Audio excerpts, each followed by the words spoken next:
G'day, ZiggyD here with some more Neverwinter Online for you guys. In this particular video I'm going to be going over the Trickster Rogue around level 20. I'm currently level 22. I'm going to be giving you guys a bit of a progression guide and just some insight into some of the skills and feats and everything up to this point. Just basically how I play the Rogue so that you guys can have a bit of an idea of maybe if some of these skills are the way you'd like to play the Rogue at this point, and just maybe some tips on progression.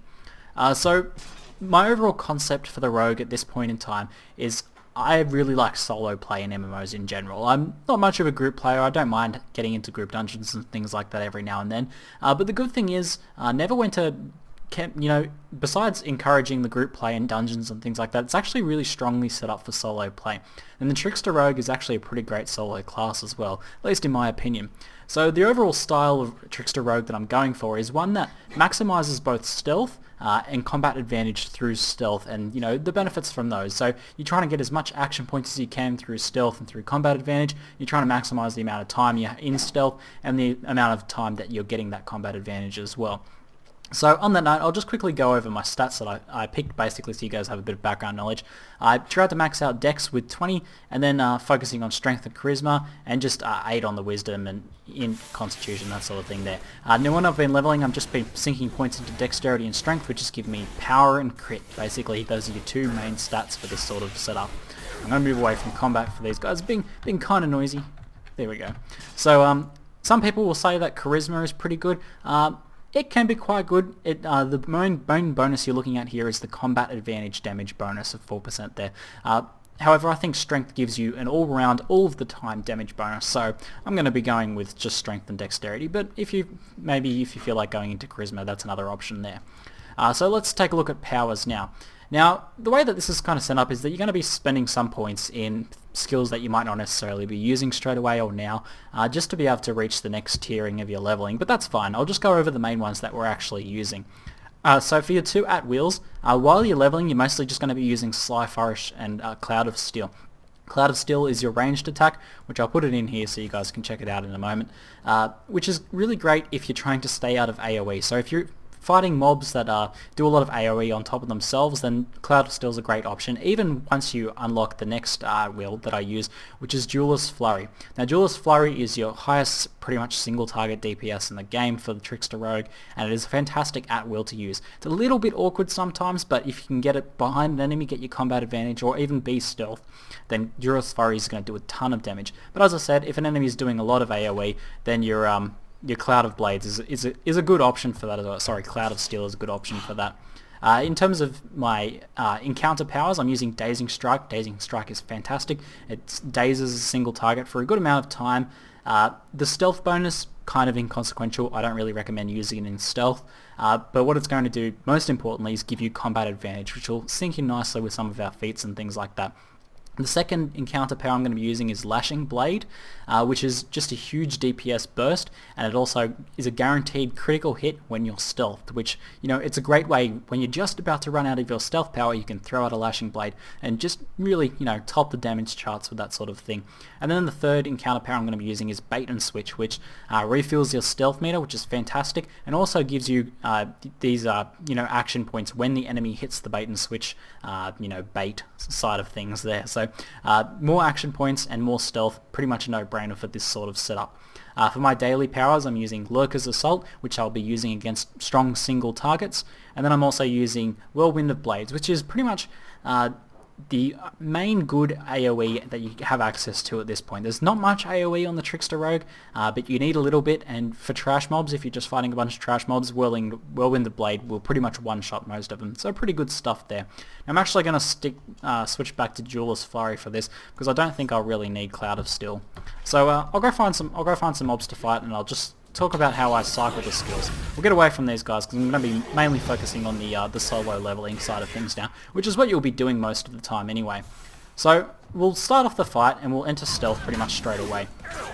Now I should be in stealth now, and then when your stealth meter is about to run down, you're going to pop the Bait and Switch there, which will refill your stealth meter. So then you can keep attacking an enemy, and then just before it runs out, you're going to hit I gotta remember the names here. Lashing Blade again, just to really max out the DPS. Now we need to actually find some tougher enemies to fight so we can get a bit of a better example of that. And I might even use my daily power as well, just to show how that works. So we'll go find like an elite mob or something like that down here. Alright, so this salvager should have a little bit more hit points, so we can demonstrate here. So I'm going to tab into stealth. I'm doing a little bit early here, but that's fine. I'll just clear off these guys. What you want to do is pop your bait and switch, and then move to the opposite side, because some enemies will use AoE abilities on that, and they can hit you even when you're in stealth. So now from that point, you're just going to be either using your companion to tank for you, or your bait and switch decoy here, and standing on the opposite side of them to maximize that combat advantage.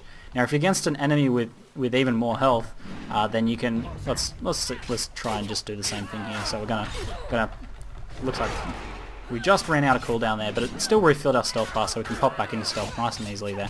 We're gonna hit that, and then if you're still fighting a single target and you're not in stealth but you have the combat advantage, then you want to use your Jeweler's Flurry there, which is really going to give you a ton of DPS. So let's just I'll show you how that works in practice, and we'll go ahead and what we'll do is we'll daze this salvager here, so that'll give us combat advantage, and now we can open up with this standing in the crates Jeweler's Flurry, and you can see that does a ton of damage. So I'm just going to pop into stealth here since we're getting surrounded, and just wait until your stealth meter is almost all the way down, then pop your bait and switch again, and you can keep going. And then when it's just about to run out, you can do that. Then you can go into the Dazing Strike, and you can do your Jeweler's Flurries to finish things off, or just your normal at will is fine for these sorts of little mods here. Against a boss, you can practice or a larger mob. You can really practice this rotation of skills, and it gets pretty intuitive after a while, and it feels pretty good to do. I quite enjoy it overall. So as I said, with your daily powers, you're just going to be using like your cloud, your AoE here to take down trash mobs like that. It's pretty great. So we'll stun this guy since we can even pop stealth for the extra damage bonus there, and getting a ton of good stuff there. Now since you're stealthing a lot and popping your decoy a lot as well, you're also going to be getting a lot of action points from that, especially if you see something big like an ogre hit that decoy. You get a ton of action points. So you can actually use what you can do is you can actually use Lurker's Assault while you're stealthing. So you basically just pop that at the same time as you pop your stealth, do your normal rotation, but your stealth meter will stay up for a lot longer. And then when it's just about to run out, you can actually pop your decoy, refresh your stealth, and then go back in and keep fighting until you're lashing blades. And then hopefully then your cooldowns will be back up and you can sort of continue on like that. Feels pretty strong all round. Most of the time you'll be stealthed, and you can really keep that stealth going by just combining, refreshing your action points with refreshing your stealth and keeping your stealth up. All that stuff, all that good stuff. You're in stealth a lot of the time, you've got combat advantage a lot of the time. If mobs just don't die really quickly like they're dying for me now, you're probably not going to be getting hit even if you are by yourself. So that's why I think it's a really great solo setup, and I think it's a good solo setup, a good solo build in general, this sort of setup here. So the last thing I just wanted to cover was the actual feats that I've gone into, and pretty expectedly you're focusing mostly on combat advantage, action points and stealth. So a great one here is action advantage. I recommend getting 5 points into that, and then obviously weapon mastery. Crit and power are our main two stats, which I'll just cover gear briefly at the end there. So extra 3% crit is pretty much a no-brainer there. And if you have any spare points, you can sink it into toughness as well, which I've done 2 into there. But you might only need 1 into that, depending on if you're playing a human or another race. Now, I don't recommend swift footwork. I've gotten this, and I don't know, maybe I'll respec out of that later, but it's a minor thing. Extra stamina is nice, but I thought I'd be dodging around more coming from Guild Wars, but it's not as necessary if you're stealthing a lot of the time. So instead, Cunning Ambusher is fantastic. 6% more damage for 6 seconds after leaving stealth, which with the amount of stealth you're doing and, the amount of damage you're doing from that, it's a really nice extra bonus. From then you've got, I don't recommend Twilight Adept as well. I thought I was originally going to combine Swift Footwork with Twilight Adept to, be dodging a lot and restoring my stealth a lot, but I don't actually think in practice I'll need that. So the next one, so you can actually, you can sink some point into Toughness or the earlier ones to get to the next level here. And then Improve Sneak, Stealth lasts longer, pretty much a no-brainer on that one there. So, and then finally I'll just take a quick look at gear. Overall, your normal gear, your armor and stuff like that, pretty basic. Just get as much crit and power as you can. Penetration's also a nice thing to have, and if you get some defensive stats on that, it's fine.